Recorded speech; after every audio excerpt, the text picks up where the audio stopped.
Hello welcome back. എല്ലാവരും സുഖമായിട്ടിരിക്കാമെന്ന് വിശ്വസിക്കുന്നു. അപ്പോൾ ഇന്നത്തെ വ്ളോഗിൽ ഒരുപാട് യൂസ്ഫുൾ ആയിട്ടുള്ള കാര്യങ്ങൾ ഷെയർ ചെയ്യുന്നുണ്ട്. എന്തായാലും വീഡിയോ മുഴുവനായിട്ട് കാണാം കേട്ടോ. പിന്നെ കഴിഞ്ഞ വ്ളോഗ് ഉണ്ടല്ലോ Q&A, അതിൽ എനിക്ക് ഒരുപാട് നെഗറ്റീവ്സ് ഉണ്ടായിരുന്നു. എന്തായാലും ആ നെഗറ്റീവ്സൊക്കെ എനിക്ക് പോസിറ്റീവായിട്ട് മാറി. കാരണം ഇക്കാനെ നിങ്ങൾ സപ്പോർട്ട് ചെയ്തിട്ടാണല്ലോ എനിക്ക് നെഗറ്റീവ്സ് വരുന്നത്. എന്തായാലും കുഴപ്പമില്ല, സന്തോഷം.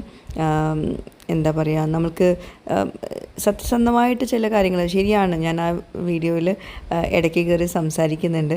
അത് എന്താ പറയുക, മീൻസ് ഞാനും എൻ്റെ ഹസ്ബൻഡും തമ്മിലുള്ള ഒരു ഇതിൻ്റെ പേരിൽ സംസാരിച്ചെന്നേ ഉള്ളൂ. പക്ഷെ അതിൽ ഒരുപാട് ഞാനത് നെഗറ്റീവ് കമൻ്റായിട്ട് എടുക്കുന്നില്ല. അത് നിങ്ങൾക്ക് ഇക്കാനോടുള്ള ഒരു ഇഷ്ടത്തിൻ്റെ പുറത്തായിരിക്കും അങ്ങനെ സംസാരിച്ചിട്ടുണ്ടാവുക. എന്നെ നിങ്ങൾ മോശമായിട്ട് കണ്ടിട്ടുണ്ടാവുക. എന്തായാലും എനിക്ക് അതിൽ ഒരു കുഴപ്പമില്ല, സന്തോഷമേ ഉള്ളൂ. കാരണം ഒരാളെ നിങ്ങൾ സപ്പോർട്ട് ചെയ്യുന്നുണ്ടല്ലോ, സന്തോഷം. പിന്നെ വേറെ എന്തായാലും ഞാൻ അങ്ങനെ ഉദ്ദേശിച്ചിട്ടൊന്നും ഇടയ്ക്ക് കയറി സംസാരിച്ചതല്ല. നമ്മൾ ടോപ്പിക്ക് ഒന്നും വിട്ട് മാറണ്ടെന്ന് വിചാരിച്ചിട്ട് സംസാരിച്ചാണ്. ഓക്കെ, അതെല്ലാവർക്കും എല്ലാ രീതിയിലും എടുക്കണം എന്നില്ല ആ കാര്യങ്ങളൊന്നും. ഓക്കെ, അപ്പോൾ ഞാനും പിന്നെ വീഡിയോ കണ്ടപ്പോൾ എനിക്കും തോന്നി ശരിയാണല്ലോ, ഞാൻ ഇടയ്ക്ക് കയറി കുറേ സംസാരിക്കുന്നുണ്ടല്ലോ എന്ന്. ഓക്കെ, എന്തായാലും നമുക്ക് ഇന്നത്തെ വ്ളോഗിലോട്ട് കിടക്കാം. ഇന്നത്തെ വ്ളോഗിൽ കഴിഞ്ഞ വീഡിയോൻ്റെ കുറച്ച് കാര്യങ്ങൾ ഇന്നത്തെ വ്ളോഗിൽ ഷെയർ ചെയ്യുന്നുണ്ട്. കാരണം കഴിഞ്ഞ വീഡിയോ ഇട്ടപ്പം ഒരുപാട് പേര് എന്താ പറയുക, ചില കാര്യങ്ങൾക്കൊക്കെ മീൻസ് എൻ്റെ വീഡിയോസ് കാണുമ്പോൾ കുറേ പേർക്ക് ഭയങ്കര എന്താ പറയുക സന്തോഷം, സമാധാനമൊക്കെ കിട്ടുന്നുണ്ടെന്ന് ഉള്ള കമൻസൊക്കെ കണ്ടു. ശരിക്കും എനിക്ക് മനസ്സ് നിറഞ്ഞ പോലെയായിരുന്നു ആ ഒരു കമൻസ് വായിച്ചപ്പോൾ. ഞാനതിൻ്റെ കഴിഞ്ഞ വീഡിയോ കാണാത്തവരുണ്ടെങ്കിൽ കണ്ടു നോക്കി, അതിൽ കമൻസിൽ തന്നെ ഉണ്ട് അതൊക്കെ. ഓക്കെ, അപ്പോൾ ഇതിപ്പോൾ ഞാൻ വോയിസ് ഓവർ കൊടുക്കുകയാണെങ്കിലും നമ്മുടെ കാര്യങ്ങളൊക്കെ അവിടെ നടക്കുന്നുണ്ട് കേട്ടോ. കുറച്ച് സാധനങ്ങൾ കൊണ്ടുവന്നിട്ടുണ്ടായിരുന്നു. അപ്പം അതൊക്കെ ഒന്ന് എടുത്ത് വെക്കുകയാണ്. അത് വീഡിയോ എടുക്കുമ്പോൾ നമുക്ക് കുറേ സമയം എടുക്കും. പക്ഷെ നേരിട്ട് നമ്മൾ ഇതുപോലെ സ്റ്റോറേജ് ബോക്സിലൊക്കെ വെക്കുകയാണെങ്കിൽ സമയമൊന്നും എടുക്കില്ല. പിന്നെ ഇത് കണ്ടോ, നമ്മൾ വുഡൻ്റെ ലിഡുള്ള ഇങ്ങനത്തെ പാത്രങ്ങളില്ലേ, ഗ്ലാസ് ജാറുകൾ, ഇങ്ങനെ സ്റ്റോറേജ് കണ്ടെയ്നേഴ്സ് ഉണ്ടാവില്ലേ, അതൊക്കെ ഇടയ്ക്ക് ഇങ്ങനെ പൂപ്പൽ വരുന്നുണ്ട്. അത് ഞാൻ ശ്രദ്ധിച്ചതാണ്. ഒരു വർഷങ്ങൾക്ക് മുമ്പ് ഞാനിവിടെ ഇങ്ങനെ സാധനങ്ങളൊക്കെ, പുതിയ സാധനങ്ങളൊക്കെ ഇതൊന്നും യൂസ് ചെയ്തിട്ടില്ല കേട്ടോ. യൂസ് ചെയ്യാതെ തന്നെ അതിലൊരു മോയ്സ്ചർ കണ്ടൻറ്റ് വന്നിട്ടൊരു പൂപ്പൽ പോലെ വരുന്നുണ്ട്. അതെനിക്ക് തോന്നുന്നു ആ വുഡിൻ്റെ അങ്ങനത്തെ പാത്രങ്ങൾക്കൊക്കെ അങ്ങനെ വരുന്നുണ്ട് തോന്നുന്നു. കാരണം എനിക്ക് കഴിഞ്ഞ ദിവസം എനിക്കൊരു മെസ്സേജ് വന്നിട്ടുണ്ടായിരുന്നു, ഒരു വ്യൂവർ, ഇങ്ങനെ വരികയാണെങ്കിൽ എന്താ ചെയ്യേണ്ടതെന്ന് വെച്ചിട്ട്. അപ്പോൾ ഞാൻ അവരോട് മെസ്സേജ് ആക്കിയും പറഞ്ഞു. ഭയങ്കര കോയിൻസിഡൻസ് ആയ പോലെ തോന്നി. കാരണം എൻ്റെ വീട്ടിലും ഇതുപോലെ വന്നിട്ട് ഞാൻ ജസ്റ്റ് അത് കഴുകിയാൽ തന്നെ പോകുന്നുണ്ട് കേട്ടോ പൂപ്പലൊക്കെ. അപ്പോൾ അത് കാലാവസ്ഥേൻ്റെ പ്രശ്നങ്ങൾ ആയിരിക്കാം. കാരണം എനിക്കിത് മുമ്പും അനുഭവിച്ചിട്ടുണ്ട്. യൂസ് ചെയ്യാത്ത പാത്രങ്ങൾക്കാണ് അങ്ങനെ പൂപ്പൽ വരുന്നത്. ഇതിപ്പോൾ യൂസ് ചെയ്യുന്ന കേട്ടോ ഈ ഒരു സ്റ്റാൻഡ്, അതിലും പൂപ്പലുണ്ട്. അപ്പം എനിക്ക് തോന്നുന്നു ഇങ്ങനത്തെ ആ ഒരു മെറ്റീരിയലിൻ്റെ പ്രശ്നമായിരിക്കാം, ഇങ്ങനത്തെ വുഡൻ്റെ പാത്രത്തിൻ്റെ പ്രശ്നമായിരിക്കാം. നമ്മൾ ഇതുണ്ടാവില്ലേ, ഈ വുഡിൻ്റെ സാധനങ്ങൾക്കൊക്കെ ഒരു പൂപ്പൽ പോലെ ഫംഗസ് വരുന്ന പോലെ തോന്നുന്നത്. അപ്പോൾ അത് ആ മെറ്റീരിയലിൻ്റെ പ്രശ്നമായിരിക്കാം എന്ന് വിചാരിക്കുന്നു. ഇനി ആർക്കെങ്കിലും അതിൻ്റെ സൊല്യൂഷൻ അറിയാമെങ്കിൽ പറഞ്ഞോളൂ. എനിക്ക് തോന്നുന്നത് അത് ജസ്റ്റ് ഒന്ന് വാഷ് ചെയ്താൽ പോകുന്നുണ്ട്. ഒന്ന് വെയിലത്ത് വെച്ചിട്ട് ഉണക്കിയാൽ തന്നെ അത് പോകുന്നുണ്ട്. ഞാനിവിടെ അങ്ങനെ വരുമ്പോൾ അങ്ങനെ ചെയ്യാറ് കേട്ടോ. പിന്നെ എന്താ പറയുക, കിച്ചണിൽ നമ്മൾ കയറിയ പണികളാണ്. ഞാനിപ്പം ഒന്നുമൊക്കെ നോക്കി അത് റെഡിയാക്കി, അപ്പോൾ അടുത്തമ്മൽ വന്നു, അങ്ങനെ പോയി മൊത്തം പണികളാണ്. ഇനിയും ഞാൻ കാണിക്കാത്ത കുറേ ഇതുണ്ട്. അപ്പോൾ ജസ്റ്റ് ഒരു 5 മിനിറ്റ് എന്ന് പറഞ്ഞിട്ട് കിച്ചണിലോട്ട് കയറിയതൊക്കെ ഒന്ന് എടുത്ത് വെക്കാൻ. പക്ഷേ 1 മണിക്കൂർ കഴിഞ്ഞിട്ടും എൻ്റെ പണികൾ തീർന്നിട്ടില്ല. പിന്നെ ഞാൻ വിചാരിച്ചു ഇനി ബാക്കി നാളെ രാവിലെ എടുക്കാം. കാരണം ഇതൊക്കെ ക്ലീനാക്കി വന്നപ്പം നിലത്ത് മുഴുവൻ കച്ചറായി, അത് ക്ലീനാക്കാനുണ്ടായിരുന്നു. പിന്നെ മറ്റേ കിച്ചണിലും കച്ചറായി. അങ്ങനെ എന്തായാലും നമ്മൾ ലേഡീസിൻ്റെ കാര്യം ഭയങ്കര തമാശയാണ്. നമ്മളെ പണികൾ കഴിഞ്ഞിട്ടുള്ളൊരു സമയം ഉണ്ടാവില്ല. പിന്നെ ഇന്നത്തെ മോർണിംഗ് ഞാൻ ഭയങ്കര കാര്യത്തിലൊക്കെ വീഡിയോ എടുത്തിട്ടുണ്ടായിരുന്നു. പക്ഷെ ഇന്ന് രാവിലെ തന്നെ പുറത്ത് പോകാനുണ്ട്. ഇന്ന് നമുക്ക് എന്താ പറയുക, നമ്മൾ പോയത് വേറൊരു കാര്യത്തിലാണ്, പക്ഷെ നടന്നത് വേറൊരു കാര്യമാണ്. അത് നിങ്ങൾക്ക് വീഡിയോ കാണുമ്പോൾ മനസ്സിലാവും കേട്ടോ. അപ്പം ഞാൻ പറഞ്ഞിരുന്നല്ലോ ഇക്കാക്ക് ഒരു സ്കാനിങ് ഉണ്ടെന്നൊക്കെ. അപ്പോൾ അത് ഇപ്പം ഫെബ്രുവരിയിലെങ്ങാനും ചെയ്യേണ്ട സ്കാനിങ് ആണ്. ഇതുവരേക്കും നടന്നിട്ടില്ല. അത് ഓരോ കാര്യങ്ങളാൽ മീൻസ് അതൊക്കെ നമ്മൾ വിശദമായിട്ട് പറയുമ്പം കുറേ ടൈം എടുക്കും. അപ്പം അതിങ്ങനെ നീണ്ട് പോവുകയാണ്. അപ്പം കാലിക്കറ്റിൽ വെച്ചിട്ടാണ് സ്കാനിങ് ഒക്കെ ചെയ്യുന്നത്. അപ്പം അതിൻ്റെ കുറച്ച് കാര്യങ്ങൾക്കായിട്ടാണ് ഇന്ന് പോകുന്നത്. പക്ഷേ ആ കാര്യങ്ങളൊന്നും നടന്നില്ല. പക്ഷേ വേറെ കുറച്ച് കാര്യങ്ങൾ നടന്നു. എന്തായാലും ഇന്നത്തെ യാത്ര ഭയങ്കര യൂസ്ഫുൾ ആയിട്ടുണ്ടായിരുന്നു. അപ്പോൾ ഇക്കാൻ്റെ ആവശ്യങ്ങൾക്കായിട്ടാണ് ഇപ്പോൾ പോകുന്നത് കേട്ടോ. പിന്നെ എനിക്ക് പേഴ്സണലി കുറച്ച് കാര്യങ്ങളുണ്ടായിരുന്നു, അതൊക്കെ നടക്കണം എന്നൊക്കെ വിചാരിച്ചിരുന്നു, പക്ഷേ ഒന്നും നടന്നിട്ടുണ്ടായിരുന്നില്ല ഇന്നത്തെ യാത്ര കേട്ടോ. പക്ഷേ നമുക്ക് വേറെ ചില കാര്യങ്ങൾ നടന്നു. അപ്പോൾ എന്തായാലും നിങ്ങൾക്ക് വീഡിയോ കാണുമ്പോൾ മനസ്സിലാവും. ഞാനിപ്പോൾ തന്നെ എന്തൊക്കെയാണെന്നുള്ളത് പറയുമ്പോൾ നമുക്ക് എന്തായാലും പോകുന്ന കാര്യങ്ങളൊക്കെ എന്താണെന്നുള്ളത് പറഞ്ഞു തരാൻ പറ്റില്ല. അപ്പം ഇതാ പോകുന്ന വഴി ഞാനിങ്ങനെ അകത്തുനിന്ന് വീഡിയോ കാണിച്ചില്ലേ, റീനു വീഡിയോ എടുക്കുന്നത് കണ്ടില്ലേ. ഇതെന്താണെന്ന് വെച്ചിട്ടുണ്ടെങ്കിൽ കായീച്ച എന്ന് പറയും. അതായത് ഈ മാങ്ങൻ്റെ അകത്തൊക്കെ പുഴു വരുത്തുന്ന ഈച്ചില്ലേ, അതാണ് ഈ സംഭവം. അപ്പോൾ ഇക്ക പറയേ വേഗം വീഡിയോ എടുത്തോ, എല്ലാവരും കാണട്ടെ, മിക്ക മാങ്ങകളിലും ഉണ്ടാവുമല്ലോ പുഴു. അത് അങ്ങനെ നമ്മൾ യാത്ര തിരിച്ചു. ആസ്റ്റമിൻസ് കാലിക്കറ്റ് എത്തി. എൻ്റെ കൂടെ വേറൊരാളും കൂടി ഉണ്ട് കേട്ടോ. ഞങ്ങൾ വേറൊരു ആവശ്യത്തിന് വന്നതായിരുന്നു, ഞാൻ പറഞ്ഞല്ലോ. അപ്പോൾ നമ്മൾ മിംസിലെത്തി. നമ്മൾ അവിടെ ഉമ്മാക്ക് ഒരാവശ്യത്തിനായിട്ട് വേറെ ഡോക്ടർക്ക് ബുക്ക് ചെയ്യാനുണ്ടായിരുന്നു. അപ്പോൾ അത് ചെയ്യാൻ വേണ്ടിയിട്ട് ഇവിടെ കയറിയത്. പക്ഷെ നമ്മൾ ആക്ച്വലി ഓങ്കോളജി സെൻറ്ററിലോട്ടാണ് നമുക്ക് പോകേണ്ടിയിട്ടുണ്ടായിരുന്നത്. അങ്ങനെ ഇക്ക അങ്ങോട്ടൊക്കെ പോയിട്ടുണ്ട് കേട്ടോ, വണ്ടി പാർക്ക് ചെയ്തിട്ട് അങ്ങോട്ട് പോയിട്ടുണ്ട്. പക്ഷേ ഞങ്ങൾ ഇവിടുന്ന് റൂഹിനെ വിളിച്ച്, റൂഹി ഇവിടുന്ന് തന്നെ, ഇക്ക ഇവിടെയാണ് വിചാരിച്ചിട്ട് റൂഹി ഇവിടെ തന്നെ നിൽക്കുകയാണ്.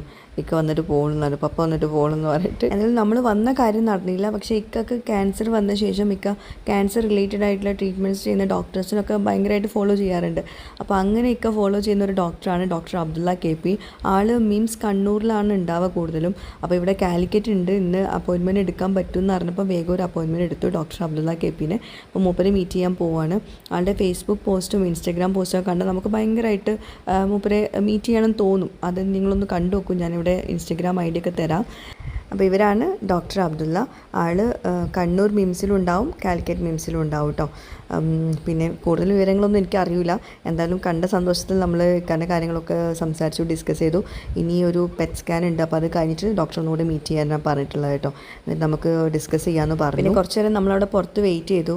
ഡോക്ടറുടെ പേഷ്യൻസ് കഴിഞ്ഞതിന് ശേഷം നമുക്ക് ഡോക്ടറോട് സംസാരിക്കാനുള്ള അവസരം കിട്ടുമെന്ന് ചോദിച്ചു. കാരണം എനിക്ക് നിങ്ങളുമായിട്ട് ഇത് ഷെയർ ചെയ്യണമായിരുന്നു. ഇക്കൻ്റെ ട്രീറ്റ്മെൻറ്റ് റിലേറ്റഡ് ആയിട്ട് കുറേ ആൾക്കാർ ഓരോ കാര്യങ്ങളും ചോദിച്ചിട്ട് എപ്പോഴും മെസ്സേജ് ആക്കുന്നതാണ്. അപ്പോൾ എന്തായാലും അത് യൂസ്ഫുൾ ആവും. പറയുന്നുണ്ട് ഇനി നല്ലോണം ബീഫ് കഴിച്ചിട്ടാണ് ഇത് വന്നത്. പക്ഷേ ശരിക്കും ഞാൻ ബീഫ് ശരിക്കും മാസത്തിൽ ഒരിക്കലൊക്കെ കഴിക്കാറുണ്ടായിരുന്നുള്ളൂ. അത് എനിക്ക് തോന്നുന്നു ഒന്ന് ചിലപ്പം എൻ്റെ ജോലി സംബന്ധമായിട്ട് കുറേ നേരം ഇരിക്കേണ്ടി വന്നിട്ടുണ്ട്. രണ്ടാമത്തെ വർക്ക് പ്രഷർ, അത് സ്ട്രെസ്സ് നല്ലോണം ഉണ്ടായിരുന്നു. അല്ലാണ്ട് ഫുഡിൽ എൻ്റെ വീട്ടിൽ ഏറ്റവും കൂടുതൽ വെജിറ്റബിൾസ് കഴിക്കുന്ന ആൾ ഞാനായിരുന്നു. പിന്നെ എനിക്കുണ്ടായിരുന്ന സിംറ്റംസ് ഉണ്ടായിരുന്നതെന്ന് വെച്ചാൽ ഈ വയറിൻ്റെ ഈ അടിവയറ്റിൽ അല്ലെങ്കിൽ ഈ വയറിന് ചുറ്റുമായിട്ട് ഇടയ്ക്ക് ചിലപ്പോൾ ഒരു 3 മണിക്കൂർ കൂടുമ്പോഴൊക്കെ ഒരു 2 അല്ലെങ്കിൽ 5 സെക്കൻഡുള്ളൊരു പെയിൻ, നല്ല പെയിൻ ആവും. അപ്പോൾ ചിലപ്പോൾ പെട്ടെന്ന് പോയിട്ട് ഇരിക്കും, അത് ഓക്കെ ആവും. ചിലപ്പോൾ എല്ലാ ദിവസവും ഉണ്ടാവില്ല, വിചാരിക്കും എന്തെങ്കിലുമൊക്കെ ഫുഡ് കഴിച്ചത് പിടിക്കാത്തതുകൊണ്ടായിരിക്കും എന്നുള്ളത് വിചാരിക്കുന്നു. പിന്നെ കുറേ കാലമായിട്ട് ഈ ബ്ലഡിൽ ഇച്ചിരി സ്റ്റൂളിൽ ഇച്ചിരി ബ്ലഡ് കണ്ടിരുന്നു. അപ്പോൾ 2-3 ഡോക്ടേഴ്സിനെ കാണിച്ചു. അപ്പോൾ അവർ ടെസ്റ്റൊക്കെ ചെയ്തിട്ട് ടെസ്റ്റ് ചെയ്തിട്ട് പറഞ്ഞു അത് അവരില്ല, ചിലപ്പോൾ ഇൻറ്റേർണൽ പൈൽസിൻ്റെതാവാം. അപ്പോൾ എന്തായാലും ഹാർട്ട് സ്റ്റൂൾ പാസ് ചെയ്യുന്ന സമയത്ത് പോയതാവാം എന്ന് പറഞ്ഞു. പക്ഷെ ആരും അന്ന് കോളനോസ്കോപ്പിയുടെ കാര്യം പറഞ്ഞിട്ടില്ല. അത് പറഞ്ഞിട്ടുണ്ടായിരുന്നെങ്കിൽ എൻ്റെ ഇത്രയും സ്റ്റേജ് ആവില്ലായിരുന്നു. അല്ല, ആക്ച്വലി നിങ്ങൾ പറഞ്ഞിടത്ത് കുറേ കാര്യങ്ങളുണ്ടോ. ഒന്ന് ഈ ബീഫ് കുറച്ച് കഴിച്ചതുകൊണ്ട് അപ്പോഴേക്കും ക്യാൻസർ വരും എന്നൊന്നും നമുക്ക് പറയാൻ പറ്റില്ല. അപ്പം കുറേ കാലമായിട്ട് സ്ഥിരമായിട്ട് ഹൈ ക്വാണ്ടിറ്റി ബീഫ് കഴിച്ചാൽ ക്യാൻസർ വരാം എന്നുള്ളതിന് പഠനങ്ങളുണ്ട്. എന്ന് വെച്ച് ബീഫാണ് ക്യാൻസർ ഉണ്ടാക്കുന്നത് അല്ലെങ്കിൽ റെഡ് മീറ്റാണ് ക്യാൻസർ ഉണ്ടാക്കുന്നത് നമുക്ക് പറയാൻ പറ്റില്ല. ഈ വെജ് ഫുഡ്, ഫൈബർ ഡയറ്റ് കൂടുതലുള്ള വെജ് ഫുഡ് കഴിക്കുന്നത് നല്ലതാണ്. അതൊരു പ്രൊട്ടക്റ്റീവ് ഇതാണ്. എന്ന് വെച്ച് വെജിറ്റേറിയൻ ആയതുകൊണ്ട് അതിനൊരു പ്രൊട്ടക്ഷൻ ആണെന്ന് അങ്ങനെയൊന്നും നമുക്കത് പറയാൻ പറ്റില്ല. മൾട്ടി ഫാക്ടോറിയലാണ്. പിന്നെ ഈ ബ്ലഡ് പോകുമ്പോഴേ ഏകദേശം ഒരു എന്താ പറയുക, ഇടയ്ക്കിടെയായിട്ട് അങ്ങനെ ബ്ലഡ് പോകുന്നുണ്ടെങ്കിൽ ഡെഫിനറ്റ്ലി നമ്മൾ അത് കോളൻ ക്യാൻസർ അല്ല, റെക്ടൽ ക്യാൻസർ അല്ല എന്ന് നമ്മൾ നോക്കണം, ഒരു കൊളോണോസ്കോപ്പി ചെയ്യണം. ബട്ട് പൊതുവെ യങ് ഏജിൽ ഇതിന് ഏറ്റവും കൂടുതൽ ബ്ലഡ് പോകുന്നതിനുള്ള കാരണം ഹെമറോയിഡ്സ് ആണ്, പൈൽസ് ആണ്. അപ്പം ആദ്യം നമ്മൾ ചിന്തിക്കുക പൈൽസ് ആണെന്ന്. ബട്ട് അത് കണ്ടിന്യൂസ് ആയിട്ട് വരുന്നുണ്ടെങ്കിൽ അല്ലെങ്കിൽ ഒരു 35-40 കഴിഞ്ഞ ഒരാൾക്കാണെങ്കിൽ ഡെഫിനറ്റ്ലി ഒരു കൊളോണോസ്കോപ്പി ചെയ്യുന്നത് എപ്പോഴും നല്ലതാണ്. നമുക്കത് കണ്ടുപിടിക്കാൻ പറ്റും. അതിൽ അസുഖമാണെങ്കിൽ ബയോപ്സി എടുത്ത് അത് പ്രൂവ് ചെയ്യാൻ പറ്റും. അപ്പം ബട്ട് എന്താ പറയുക, നമുക്ക് എല്ലാവർക്കും ചിലപ്പോൾ അത് സജസ്റ്റ് ചെയ്യാൻ പറ്റണമെന്നില്ല. ഒരു പൈൽസ് കാണുന്ന ഒരാൾക്ക് വീണ്ടും നമ്മൾ കൊളോണോസ്കോപ്പി ചിലപ്പോൾ സജസ്റ്റ് ചെയ്യണമെന്നില്ല. ബട്ട് ഇനി ഈവൺ ഒരു ബുദ്ധിമുട്ടില്ലാന്ന് വിചാരിച്ചോ, ഒരു അസുഖം ഇല്ലാത്ത ആളുകളാണെങ്കിൽ പോലും ഒരു 45 ശേഷം ഒരു കൊളോണോസ്കോപ്പി ചെയ്ത് നോക്കണം എന്നാ പറയാം. നമ്മൾ ഫാമിലി ഹിസ്റ്ററി ഇല്ലെങ്കിൽ പോലും അത് സ്ക്രീനിങ് അതിന് പറയാം. കൊളോണോസ്കോപ്പി എന്ന് പറയുമ്പോൾ പല ആൾക്കാർക്ക് ഒരു പേടിയാണ്. അപ്പോൾ അങ്ങനെ ഒരു പേടിയായിരുന്നു എനിക്കുണ്ടായിരുന്നത്. അതെ, പൊതുവെ അതുകൊണ്ടാണ് നമ്മൾ സജസ്റ്റ് ചെയ്യാനൊരു മടി. കാരണം പറയുന്ന ആളുകൾ അത് ചെയ്യണമെന്നില്ല. പക്ഷേ ചെയ്ത് കഴിഞ്ഞപ്പോഴാണ് എനിക്ക് മനസ്സിലായതൊന്നുമില്ല. ഗൾഫിൽ ചെയ്യുന്നതൊക്കെ അവർ അനസ്തേഷ്യ എന്നിട്ട് ചെയ്യുന്നത്, പക്ഷേ ഇവിടെ അതിൻ്റെ ആവശ്യം ഉണ്ടായിരുന്നില്ല. ഇല്ല, ഒന്ന് പലപ്പോഴും എല്ലാവർക്കും അനസ്തേഷ്യ കൊടുത്ത് ചെയ്യാനുള്ളൊരു എന്താ പറയുക, ഇൻഫ്രാസ്ട്രക്ചറിൻ്റെ ഒരു പ്രോബ്ലം ഉണ്ട്, അതിന് ടൈമിൻ്റെ ഒരു പ്രോബ്ലം ഉണ്ട്. പലപ്പോൾ അത് ആവശ്യമില്ല. അതില്ലാതെ തന്നെ ഡയറക്റ്റ് കൊളോണോസ്കോപ്പി ചെയ്യാം. ചില ആൾക്ക് ചെറിയ സെഡേഷൻ ചിലപ്പോൾ വേണ്ടി വരും. അനസ്തേഷ്യയിൽ ചെയ്യേണ്ടി വരുന്നതൊക്കെ വളരെ കുറവേ ഉണ്ടാവുള്ളൂ. പിന്നെ എന്തെങ്കിലും പ്രൊസീജിയർ അതിൻ്റെ കൂടെ ചെയ്യാനുണ്ടെങ്കിൽ, അതായത് ഇപ്പം അത് കംപ്ലീറ്റ് ചെറിയ ട്യൂമറൊക്കെ ആണെങ്കിൽ കൊളോണോസ്കോപ്പി തന്നെ എടുത്ത് കളയാൻ പറ്റും. ഓപ്പറേഷൻ ഇല്ലാതെ അതിൽ തന്നെ എടുത്ത് കളയാൻ പറ്റും. അപ്പോൾ അങ്ങനെയുള്ള റിസപ്ഷനൊക്കെ പ്ലാൻ ചെയ്യുന്നുണ്ടെങ്കിൽ ചിലപ്പോൾ അനസ്തീഷ്യ ഒക്കെ കൊടുത്തിട്ട് തന്നെ ചെയ്യാം. അപ്പോൾ ഡോക്ടർ, ഈ കോളൻ ക്യാൻസറിന് മാത്രമാണോ ഈ സിംറ്റംസ്, അല്ലെങ്കിൽ പൊതുവേ എല്ലാ ക്യാൻസറിനും കോമൺ ആയിട്ട് കാണുന്ന കുറച്ച് സിംറ്റംസ് ഒക്കെ എന്തൊക്കെയാണ് മീൻസ് നമ്മൾ പ്രിക്വേഷൻ എന്നുള്ള രീതിയിൽ ചെയ്യേണ്ടത്? ഓരോ ക്യാൻസറിനും ഓരോ സിംറ്റംസ് ആണ്. ഇപ്പം വയറിൻ്റെ കുടലുമായി ബന്ധപ്പെട്ടതിനാണ് ഈ വയറ്റിൽ പോകുമ്പോൾ രക്തം കാണുക, കറുത്ത കളറിൽ മലം പോവുക, ഇടയ്ക്കിടെ കോൺസ്റ്റിപ്പേഷനോ ലൂസ് ടൂൾസോ ഉണ്ടാവുന്നത്, അല്ലെങ്കിൽ തടിമേലിയ, വയറ് വേദനയൊക്കെ വരുന്നത്. ഇനിയിപ്പം വേറെ ട്യൂമറിന് വേറെ എന്താ പറയുക സിംറ്റംസ് ആയി. ഫോർ എക്സാമ്പിൾ ബ്രസ്റ്റിനാണെങ്കിൽ മുഴയായിട്ടാണ് കാണാം, അല്ലെങ്കിൽ ചിലപ്പം നിപ്പിളിൽ കൂടെ ഡിസ്ചാർജ് ചെയ്യുന്നത്, ബ്ലഡ് വരുന്നത് കാണാം. ഇനി വയറിൽ ഇപ്പം ഓവറിയിലാണ്, അണ്ടാശയത്തിലാണെങ്കിൽ വയറ് വീർത്ത് വരിക, വലിയ മുഴ വരിക, അല്ലെങ്കിൽ ഭക്ഷണം കഴിക്കുമ്പോൾ പെട്ടെന്ന് വയറ് നിറയാം. ഇനിയിപ്പം സ്റ്റൊമക്കിനാണെങ്കിൽ, ആമാശയത്തിനാണെങ്കിൽ നമ്മൾ പെട്ടെന്ന് വയറ് നിറയും. കുറച്ച് ഭക്ഷണം, അതായത് മുമ്പ് ഒരു പ്ലേറ്റ് കഴിച്ചാൽ ഇപ്പം അര പ്ലേറ്റ് കഴിക്കുമ്പോഴേക്കും വയറ് നിറയാം, അല്ലെങ്കിൽ ഛർദി ഉണ്ടാവാം, അല്ലെങ്കിൽ നമ്മൾ ഛർദ്ദിക്കുന്ന സമയത്തോ മറ്റോ രക്തം കാണാം, തുടങ്ങിയ കാര്യങ്ങൾ അതിലുണ്ടാവാം. പിന്നെ വായിലൊക്കെ അൾസർ, കുറേ കാലമായിട്ട് മാറാത്ത അൾസർ, പ്രത്യേകിച്ച് വേദന ഇല്ലാത്ത അൾസറൊക്കെ ആണെങ്കിൽ ചിലപ്പോൾ ട്യൂമർ ആവാം.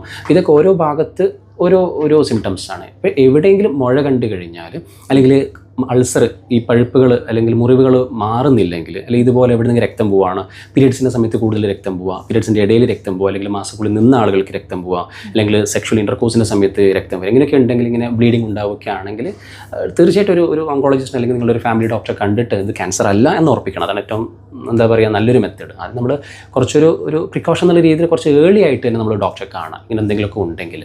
പക്ഷെ ഇങ്ങനെ പറഞ്ഞു വെച്ചിട്ടുണ്ട് ഈ സ്ട്രെസ്സ്, ഉറക്കക്കുറവ്, അതുപോലെ തന്നെ വർക്കൗട്ട്സ്, ഇത് മൂന്നും കോമൺ ആയിട്ട് എല്ലാത്തരം ക്യാൻസർ അങ്ങനെ എന്തെങ്കിലും ഉണ്ടോ സിംറ്റംസ്? പൊതുവെ റിലേറ്റഡ് ആണ്, പക്ഷെ നമുക്കതൊന്ന് പ്രൂവ് ചെയ്യാൻ പറ്റില്ല. ഈ സ്ട്രെസ് കൊണ്ടാണ് ഒരു ക്യാൻസർ വന്നതെന്നോ വരുന്നൊന്നും പറയാൻ പറ്റില്ല. എനിവേ അതൊരു ഇമ്പോർട്ടൻറ്റ് ഫാക്ടറാണ്. അത് വരുന്നതിനേക്കാൾ വന്ന ആളുകൾക്ക് ഇത് മാറാൻ ഇത് ഭയങ്കര ഇമ്പോർട്ടൻ്റ്. അതായത് ഇപ്പോൾ സ്ട്രെസ്സുള്ള ഒരാൾക്ക് ഇത് മാറാനുള്ള സാധ്യത എന്താ പറയുക, ട്രീറ്റ്മെൻറ്റിന് ബുദ്ധിമുട്ടുണ്ടാവും, അങ്ങനെ കുറേ പ്രോബ്ലംസ് ഉണ്ട്. ഇപ്പോൾ പൊതുവെ നമ്മൾ കോൺഫിഡൻ്റ് ആയിട്ടുള്ള ഹെൽത്തി ആയിട്ടുള്ള ആളുകൾക്ക് ക്യാൻസർ വന്നാൽ പോലും പെട്ടെന്ന് മാറുന്ന കാണുന്നുണ്ട്. അത് കുറേയൊക്കെ എന്താ പറയുക, അവർ ട്രീറ്റ്മെൻറ്റ് കംപ്ലീറ്റ് ചെയ്യാൻ എളുപ്പമായിരിക്കും, അവർ ട്രീറ്റ്മെൻറ്റ് ട്രീറ്റ്മെൻറ്റ് പ്രോട്ടോക്കോൾ പോലെ ചെയ്യുന്നുണ്ടാവും. എല്ലാത്തിനും ഒരു ഇഫക്റ്റ് അതിനുണ്ട്. നമ്മൾ കോൺഫിഡൻ്റ് ആയിട്ട് ഇരിക്കുക, ഹെൽത്തി ആയിട്ട് ഇരിക്കുക എന്ന് പറയുമ്പം ടോട്ടൽ നമ്മുടെ ഇമ്മ്യൂണിറ്റിയൊക്കെ കൂടുന്നുണ്ട്, അതുവഴിയും അതിനൊരു മെക്കാനിസം ഉണ്ട്. ബട്ട് അതൊക്കെ പ്രൂവ് ചെയ്യൽ വലിയ ഡിഫിക്കൽട്ടാണ്. നമ്മളൊരു മരുന്ന് കൊടുത്ത് അസുഖം മാറുന്നു എന്ന് പറയുന്നത് പോലെ, അല്ല ഇന്ന കാരണം കൊണ്ട് സ്മോക്കിംഗ് കൊണ്ട് ക്യാൻസർ ഉണ്ടാകുന്നു എന്ന് പറയുന്നത് പോലെ സ്ട്രെസ് കൊണ്ട് ക്യാൻസർ ഉണ്ടാകുന്നതൊക്കെ പ്രൂവ് ചെയ്യൽ ഡിഫിക്കൽട്ടാണ്. ഓക്കെ. ഇപ്പോൾ ഒരു പേഷ്യൻറ്റിന് ക്യാൻസർ അന്ന് അറിഞ്ഞു, ഓക്കെ, അപ്പോൾ അവർ ചെയ്യേണ്ട ഫസ്റ്റ് മീൻസ് അവരെ നമ്മൾ എന്താണ് ഫസ്റ്റ് നമ്മൾ പറയേണ്ട ഒരു കാര്യം, മീൻസ് അവരറിയേണ്ട ഒരു കാര്യം? ഒന്ന്, ക്യാൻസർ ഉള്ള ആളുകൾ ക്യാൻസർ ഉണ്ട് എന്ന് ആദ്യം അറിയണം. കാരണം എന്നാൽ മാത്രമേ അവർ കംപ്ലീറ്റ് ട്രീറ്റ്മെൻറ്റിന് സഹകരിക്കുള്ളൂ, ട്രീറ്റ്മെൻറ്റിൻ്റെ കാര്യങ്ങൾ അറിയുള്ളൂ. അവരുടെ അടുത്ത് ചിലപ്പം അവരുടെ ഏജും അവരുടെ ബാക്ക്ഗ്രൗണ്ടൊക്കെ അനുസരിച്ചായിരിക്കും നമ്മൾ ഓരോ കാര്യങ്ങൾ റിവീൽ ചെയ്യുന്നുണ്ടാവും. ഫോർ എക്സാമ്പിൾ ഓൾഡ് ഏജ് ആയിട്ടുള്ള ഒരാൾ സ്റ്റേജ് 4 ആണ്, അസുഖം മാറാൻ പോകുന്നില്ല, പിന്നെ അവരുടെ അടുത്ത് അത് പറഞ്ഞ് വീണ്ടും ബുദ്ധിമുട്ടിക്കേണ്ട കാര്യമില്ല. ബട്ട് ഒരാളുടെ സാഹചര്യം അനുസരിച്ചിട്ട് നമ്മൾ എന്താണ് അസുഖം എന്നും അതിൻ്റെ സ്റ്റേജ് ഏതാണെന്നൊക്കെ കൃത്യമായിട്ട് പറഞ്ഞു കൊടുക്കണം. ബട്ട് കൂടുതൽ ആളുകൾ പറയേണ്ടത് അസുഖം ഇല്ല എന്ന് പറഞ്ഞിട്ട് അവരെ മറക്കാൻ ശ്രമിച്ചിട്ട് കാര്യമൊന്നുമില്ല. അവർക്ക് കുറച്ച് കാര്യങ്ങൾ അറിയുന്നുണ്ടാവും. അപ്പോൾ കുറച്ച് കാര്യങ്ങൾ അനാവശ്യമായിട്ട് അറിഞ്ഞതിനേക്കാളും നല്ലത് പ്രോപ്പറായിട്ട് ഡോക്ടറെ അടുത്ത് നിന്ന് അറിയുന്നതാണ്. അപ്പം അവർക്കൊരു അസുഖം ഉണ്ടെന്നും അതിന് ട്രീറ്റ്മെൻറ്റ് ഉണ്ട്, അത് മാറാൻ സാധ്യതയുള്ളതാണ്. അപ്പോൾ അതിൻ്റെ ഒരു പോസിറ്റീവ് വശങ്ങളെ പറ്റി അവർ കൂടുതലായിട്ട് അറിഞ്ഞിരിക്കുന്നത് തന്നെയാണ് നല്ലത്. അസുഖത്തെപ്പറ്റി അവർ അറിഞ്ഞിരിക്കണം, അത് മാറാനുള്ള സാധ്യതയെപ്പറ്റിയും അതിൻ്റെ ട്രീറ്റ്മെൻറ്റ് ഓപ്ഷൻസ് അവർ കൂടുതലായിട്ട് അറിയുകയാണെങ്കിൽ വളരെ നല്ലത്. ഏർലി ട്രീറ്റ്മെൻറ്റ് എടുക്കുന്നവർക്ക് അത് മാറാനുള്ള ചാൻസ് കൂടുതലാണ്. ഉണ്ട്. ഏർലി ആയിട്ട് ട്രീറ്റ്മെൻറ്റ് എടുത്താൽ കംപ്ലീറ്റ് മാറുകയും ചെയ്യും, തിരിച്ച് വരാനുള്ള സാധ്യത വളരെ കുറയുകയും ചെയ്യും.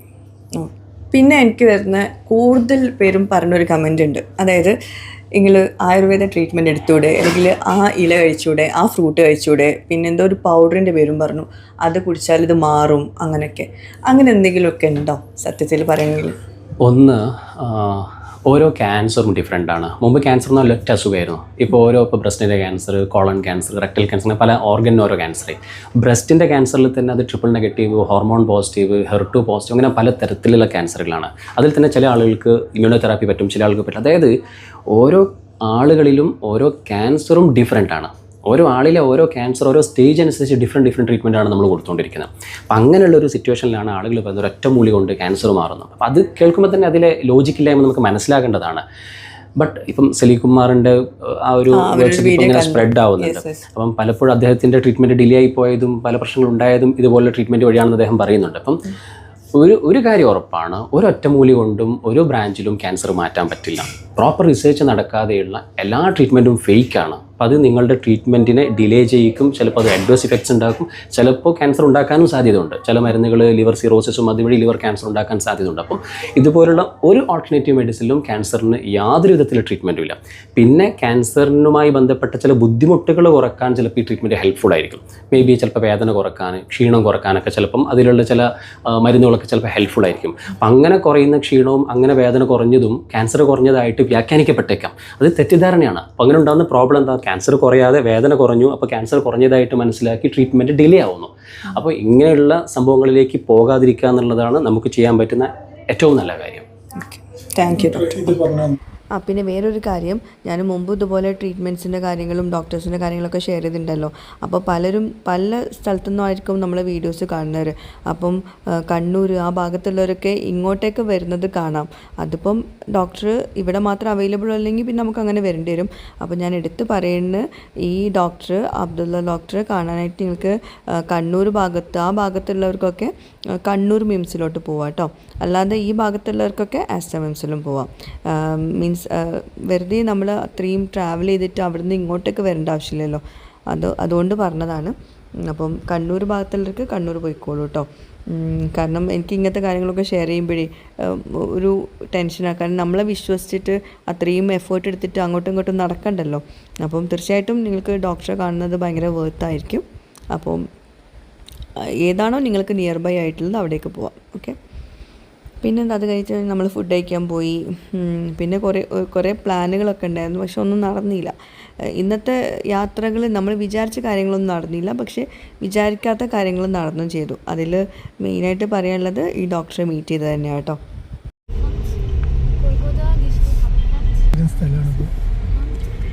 നല്ലളം ഡിസിപ്ലിൻ ഇവിടെ ആയിരുന്നു. ഇക്ക എത്ര മാസം? 6 മാസം ഇക്കയും എൻ്റെ ഇക്കാക്കിയും രണ്ടുപേരും ഇവിടെ വർക്ക് ചെയ്തിട്ടുണ്ടായിരുന്നു. നല്ലതാണ് ഡിസിപ്ലിൻ. എൻ്റെ അടുത്താണ് എൻ്റെ അമ്മായിൻ്റെ വീട്. അപ്പം അവിടേക്കൊന്ന് പോവാണ്, ലൗഡേൽ കോളനിയിൽ. ഓക്കെ. ഒരുപാട് ഓർമ്മകളുള്ള സ്ഥലമാണ്. വെക്കേഷനിലൊക്കെ എപ്പോഴും നമ്മളങ്ങോട്ട് വരും, അവരങ്ങോട്ട് പോവും, അങ്ങനെയൊക്കെയാണ്. ഇതാണ് അമ്മായിയുടെ വീട്.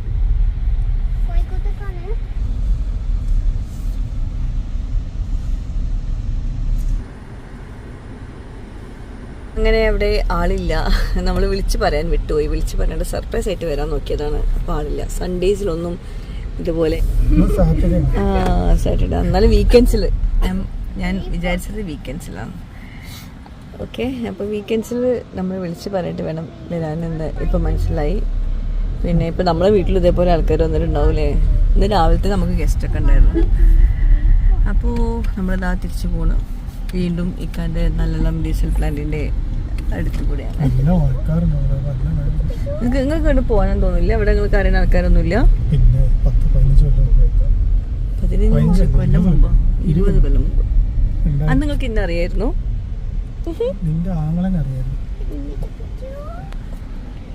ഇതാണ് അതവിടെ നല്ലളം ഡീസൽ പ്ലാന്റ്. ആ കാണുന്നത് മുഴുവൻ അതന്നെ അല്ലേ? അതെ വേഗം കാണുന്നതൊക്കെ എവിടേക്ക് പോണ്ടേ? കാർ പാർക്ക് ചെയ്യാനാ? പാർക്കാൽക്കാ? പിടിച്ചിരിക്കും.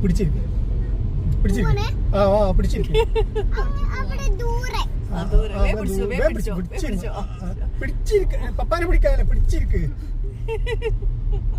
പപ്പ പാർക്ക് പോകട്ടെ, നാളെ പോകട്ടാ. ഇവിടെ പാർക്ക് ഉണ്ടെന്ന് ആരാ പറഞ്ഞ? നമ്മള് കോഴിക്കോട് ആരാ പറഞ്ഞു റൂമിനോട് പാർക്ക് ഉണ്ടെന്ന്? ആരാ പറഞ്ഞെന്ന് പറയും? ആരാ പറഞ്ഞേ?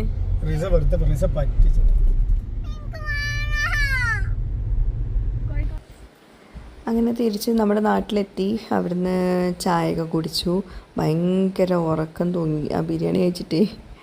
അങ്ങനെ പിന്നെ അവിടുന്ന് നമ്മൾ വീട്ടിലോട്ട് പോകാമെന്നാണ് വിചാരിച്ച ആദ്യം. പിന്നെ റോയിക്ക് പാർക്കിൽ കൊണ്ടുപോയില്ലല്ലോ. അപ്പോൾ പിന്നെ ഇക്ക പറഞ്ഞു എന്നാൽ പിന്നെ എൻ്റെ വീട്ടിലോട്ട് പോവാം, മക്കളൊക്കെ ഒന്ന് കണ്ടിട്ട് വരാമെന്ന് പറഞ്ഞു. ഞാൻ പോകുന്ന വഴിയിൽ ഒട്ടകത്തെ കണ്ടു കേട്ടോ. റോയിക്ക് ഒട്ടകത്തിനെ കാണുമ്പോൾ നമ്മളെ ദുഫായി ഓർമ്മ വരുന്നോ പറയുക.